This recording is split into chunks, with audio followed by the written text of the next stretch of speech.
Shriji food. હું છું મનીષા ઠક્કર. આજે હું તમારી સાથે શિયાળામાં જે આપણે બ્લેન્કેટ યુઝ કર્યા હોય એને એકદમ પરફેક્ટલી અને ઓછી જગ્યામાં કેવી રીતે સ્ટોર કરવા એ શેર કરવાની છું.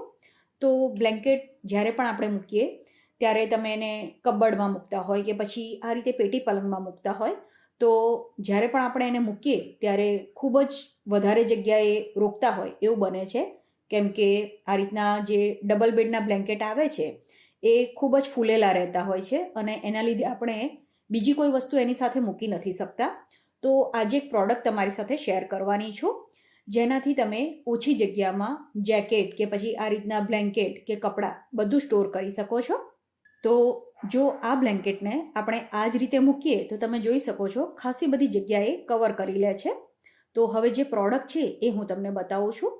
તો આ રીતની બેગ અને એની સાથે પંપ આ તમને ઓનલાઈન મળી જશે.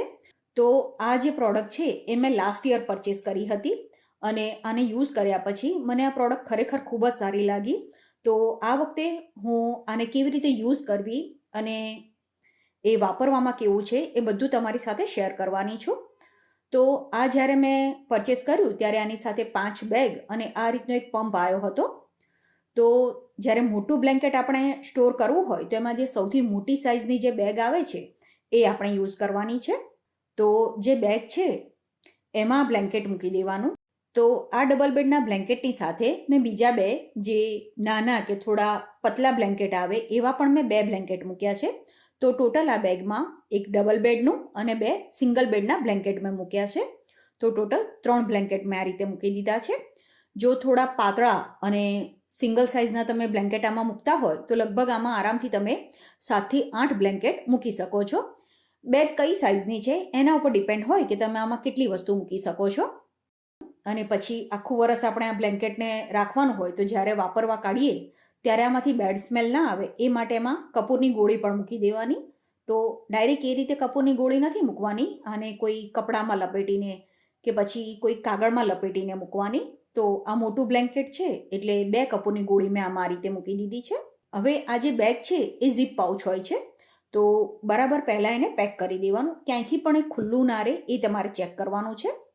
તો 2 વાર એને ચેક કરી લેજો કે બેગ પ્રોપર બંધ થઈ ગઈ છે. તો હવે તમે જ્યાં બેગ જુઓ છો એની આ જગ્યા ઉપર આ રીતે એક ઢાંકણા જેવું બનાવેલું છે અને જેમાં આટા પણ છે. તો જે પંપ આની સાથે આવ્યો છે એના આટા આની સાથે સેટ કરી દેવાના અને પછી નોર્મલ પંપને આ રીતે તમારે દબાવતા જવાનું કે ખેંચતા જવાનું છે જેથી જે પણ આમાં એર હશે એ બધી નીકળી જશે.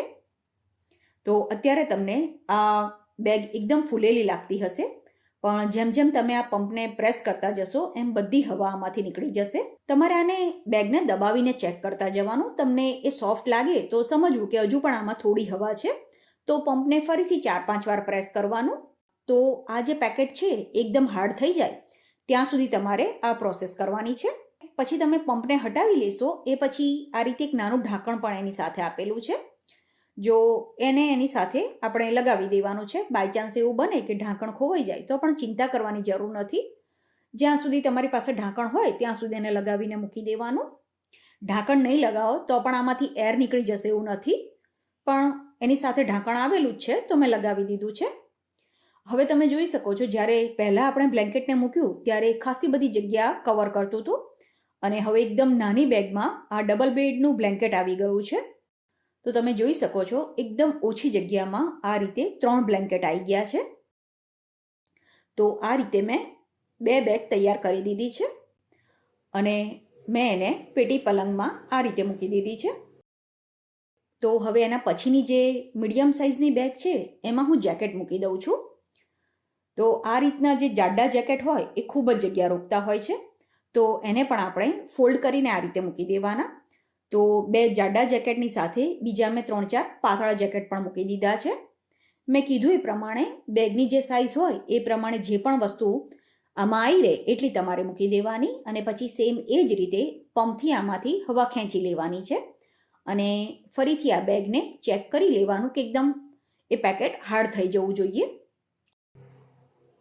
તો હવે જો આ જેકેટને અને બ્લેન્કેટને મેં એમ જ મૂક્યા હોત તો આ ખાસી બધી જગ્યા રોકે અને મારે આની સાથે જો બીજી કોઈ વસ્તુ મૂકવી હોય તો મૂકી ના શકાય. તો તમે જો ફ્લેટમાં રહેતા હોય કે કબાટમાં પણ ઓછી જગ્યામાં તમારે વસ્તુને સ્ટોર કરવી છે તો આ બેસ્ટ ઓપ્શન રહેશે. તો તમે પહેલાં જોયું એમ જે સિંગલ બેડનું બ્લેન્કેટ હતું એ પેટી પલંગમાં ખાસી બધી જગ્યા કવર કરતું હતું અને એને મેં એક પાઉચમાં ભરી દીધું છે. તો એને આ રીતે પાઉચમાં ભર્યા પછી તમે જોઈ શકો છો ખૂબ જ ઓછી જગ્યામાં એ સરળતાથી મેનેજ થઈ ગયું છે. તો આ બેગ અને પંપ મેં લાસ્ટ યર અરાઉન્ડ 450 કે 500 આસપાસ મેં પરચેસ કર્યું હતું. તો અત્યારે તમારે જો આને ઓનલાઈન પરચેસ કરવું હોય તો હું 2-3 લિંક તમને ડિસ્ક્રિપ્શન બોક્સમાં આપી દઈશ. તો તમે એની પ્રાઇસ ચેક કરીને ઓનલાઈન પણ મંગાવી શકો છો અને ઓફલાઈન ક્યાંય તમને નજીકમાં મળતું હોય તો નજીકમાંથી પણ લઈ લેવાય. અને નેક્સ્ટ ટાઈમ જ્યારે પણ આપણે આ વસ્તુ ઉપયોગમાં લેવાની હોય ત્યારે ઝીપ પાઉચ ખોલીએ એટલે તરત જ પહેલાંની પોઝિશનમાં આ બધી વસ્તુ આવી જાય છે. તો આ પ્રોડક્ટ ખરેખર યુઝફુલ છે અને તમે આ રીતે જો ઓછી જગ્યામાં બ્લેન્કેટ કે જેકેટ કે પછી વધારાના કપડાં તમે સ્ટોર કરીને મૂકવા માગતા હોય તો આ પ્રોડક્ટ તમે આંખ બંધ કરીને લઈ શકો છો. અને આ જ રીતે તમે બીજી કોઈ પ્રોડક્ટનો રિવ્યૂ કે ડેમો જોવા માગતા હોય તો પણ મને કમેન્ટ કરીને જરૂરથી જણાવજો. એ પ્રોડક્ટનો હું ડેમો જરૂરથી તમારી સાથે શેર કરીશ. અને આજનો વિડીયો કેવો લાગ્યો એ પણ મને કમેન્ટ કરીને જણાવજો.